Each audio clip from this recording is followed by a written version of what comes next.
So this is video 2 for two-part inventions. And in this one, I'm going to look at the invention number 1 in C major and the invention number 4 in D minor. I'm going to play a recording and talk about what's happening in the score, so we can kind of begin to see what's happening in the form of these pieces. So I'm just going to get this recording here. So here we go. Give me a second. Okay, so here.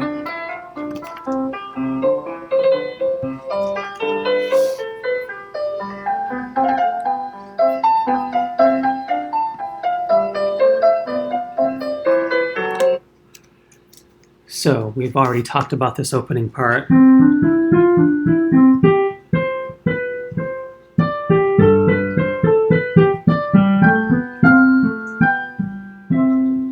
And then we talked about this episode here, sort of connective, built on motives from the theme.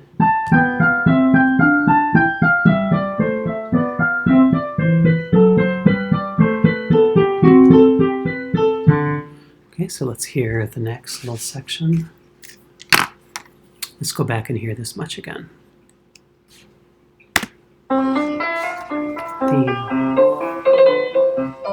Theme on the dominant, Now we have an episode, sequential.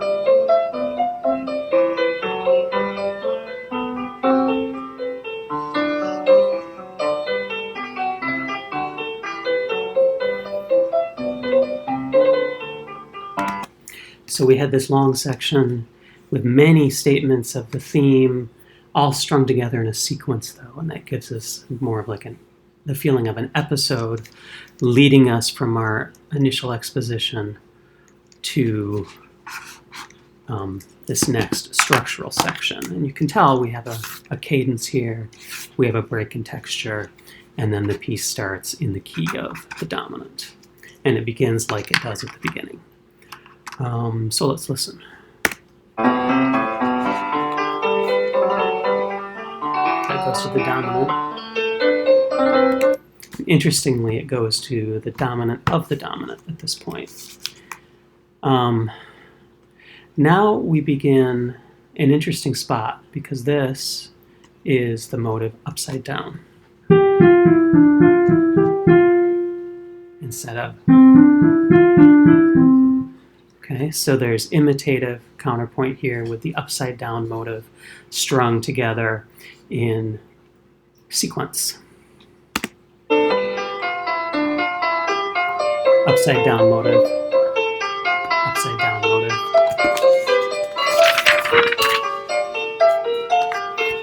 All motivic, moving sequentially.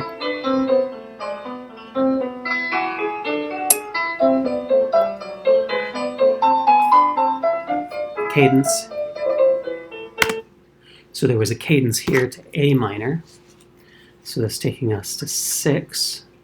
So we've gone from 1 to 5 to 6 at sort of a structural level. And again, there's a strong cadence, root position 5, even with sort of like 6/4, exponential 6/4 feeling. Root position 1, break in texture, and then the motive comes in. Again, this is the upside down motive. And now it's going to do several imitations back and forth between the voices of the upside down motive. And at this point, it switches to the right side up motive. And then we begin another sequential transition, which basically takes us all the way through to the final cadence on C. This part here, where we have these sustained pitches, this gives it a little bit of a feel of fourth species at sort of a background level. You see how this G sustains across the bar line. That's a fourth with the bass note. And then this little passage takes that to the F, so it's a 4/3.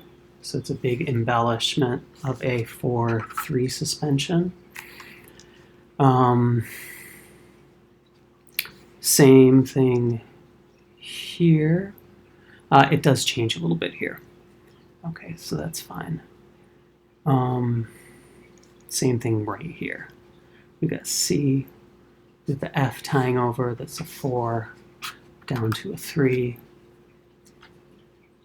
And again, this is all, here's the theme, theme, theme, theme, theme.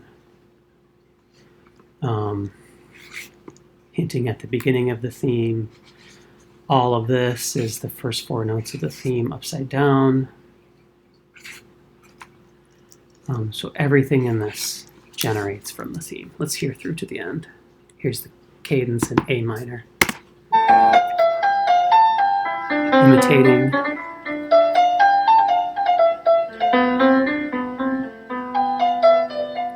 So that was right side up, now it's upside down. Right side up. Sequence.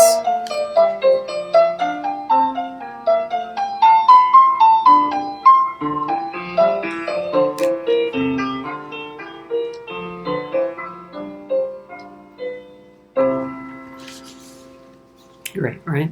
Okay, let's take a quick look at the D minor. This one begins with this theme right here.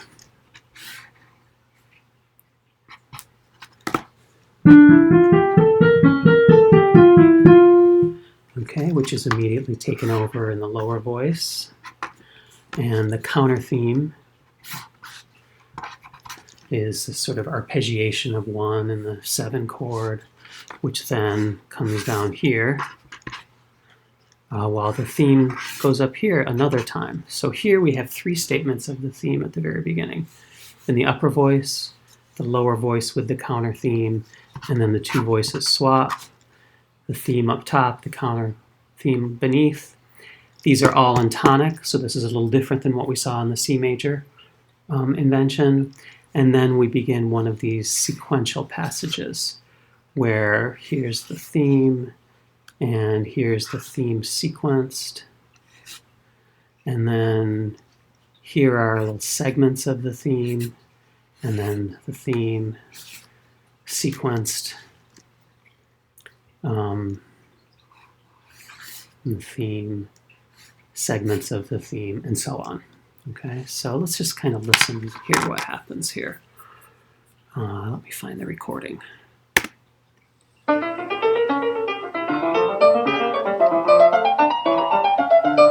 The sequences on the theme, fragmentation of the theme. Did you hear that cadence on F right there? And then we begin more statements of the theme. So this time we went from 1, D minor, to a cadence on F, which is 3. Guess where it's going to go next? We can probably pretty much know it's going to go to 5 and be a large scale, spelling out of the tonic chord, and then back to 1. I don't know that it does that, but I wouldn't be surprised. Okay, so here we get the theme, just stated once in F, and then it starts a whole sort of sequencing thing. So let's continue on.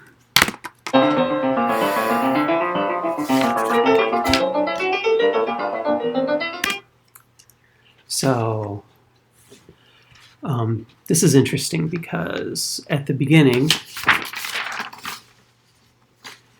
we go up, leap down, come back up, and come down. This is that upside down, okay? Instead of at the beginning, here we've got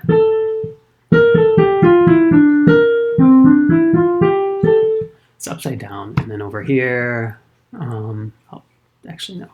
Okay, so there it is, upside down.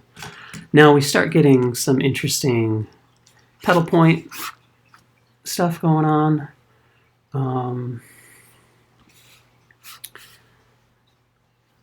You know, with little statements of the theme, modified slightly to sort of fit everything that's going on.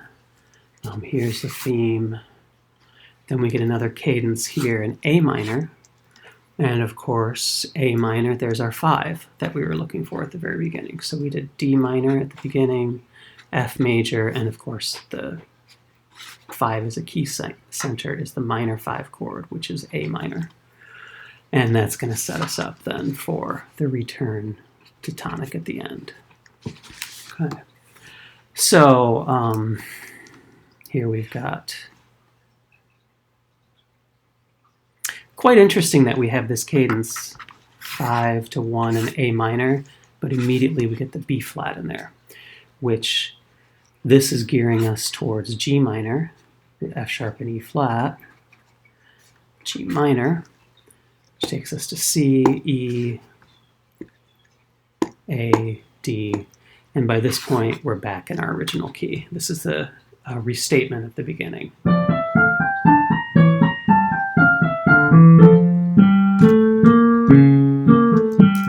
And then we break for cadence.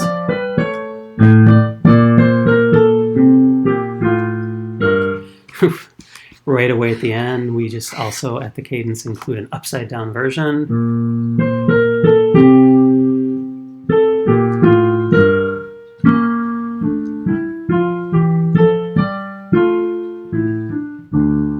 And there we go. All right. The recordings I was listening to, we'll hear through to the end. Here we go. Counterpoint.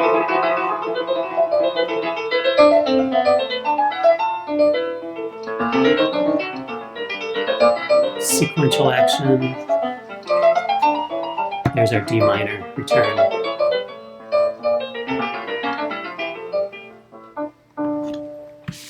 Okay, so that's the invention. Oh, sorry.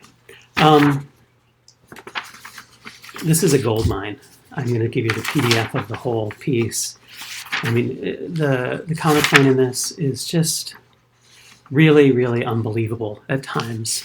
I mean, I'm not going to take the time to go into this in detail, but the beginning of number 6, my gosh, this is incredible. Look at this. It's all 4 species, rhythmic style, but this is a descending chromatic line.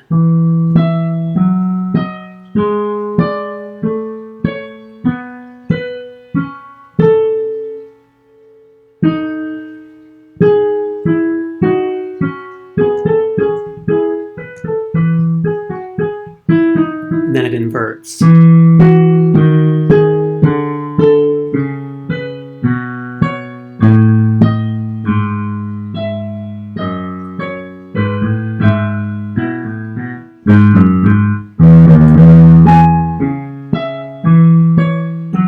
Okay, just remarkable, remarkable counterpoint. Another favorite of mine is number 14. I really like this one. The theme is long. Here's the theme.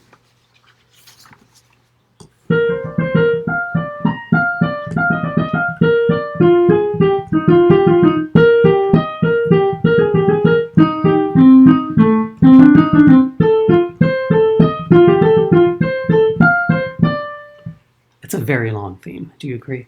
And it's cool because it starts in B flat and it even throws in the A flat, changing 1 into 5/4, tonicizing the 4 chord.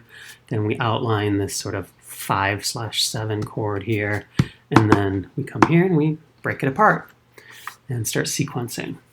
And we actually have a little sequence before the theme comes in the lower voice, and here it comes in on the dominant.